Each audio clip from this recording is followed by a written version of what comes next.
Episode number 31. In addition to this, D'Artagnan possessed that invincible stock of resolution, which the counsels of his father had implanted in his heart. And knew nothing from anyone, but the king, the cardinal, and Monsieur de Treville.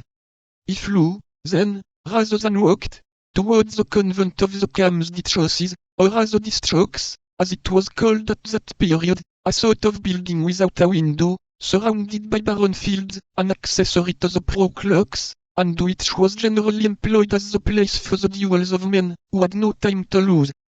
When D'Artagnan arrived in sight of the bare spot of ground, which extended along the foot of the monastery, Athos had been waiting about 5 minutes, and 12 o'clock was striking.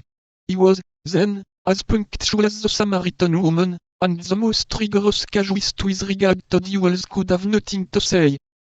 Athos, who still suffered grievously from his wound, though it had been dressed anew by M. de Treville's surgeon, was seated on a post, and waiting for his adversary with hat in hand, his feather even touching the ground. Monsieur, said Athos, I have engaged 2 of my friends as seconds, but these 2 friends are not yet come, at which I am astonished, as it is not at all their custom.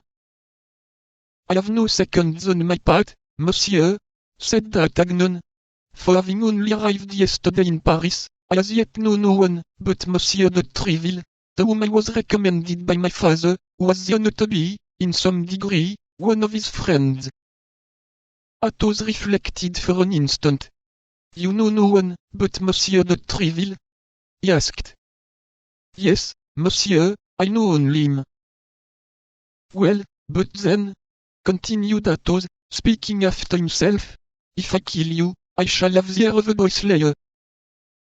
Not too much so, replied D'Artagnan, with a bow that was not deficient in dignity, since you do me the honor to draw a sword with me, while suffering from a wound, which is very inconvenient.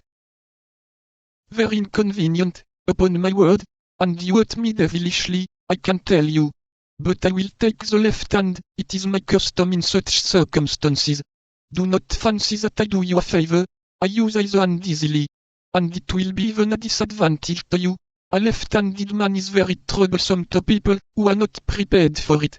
I regret I did not inform you sooner of this circumstance. You have truly, monsieur, said D'Artagnan, bowing again, a courtesy, for which, I assure you, I am very grateful. You confuse me, replied Athos, with his gentlemanly air. Let us talk of something else, if you please. Ah, blood, how you have hurt me. My shoulder quite burns. If you would permit me, said D'Artagnan, with timidity. What, monsieur? I have a miraculous balsam for wounds, a balsam given to me by my mother, and of which I have made a trial upon myself. Well, I am sure that in less than 3 days this balsam would cure you, and at the end of 3 days, when you would be cured, well, sir, it would still do me a great honor to be your man.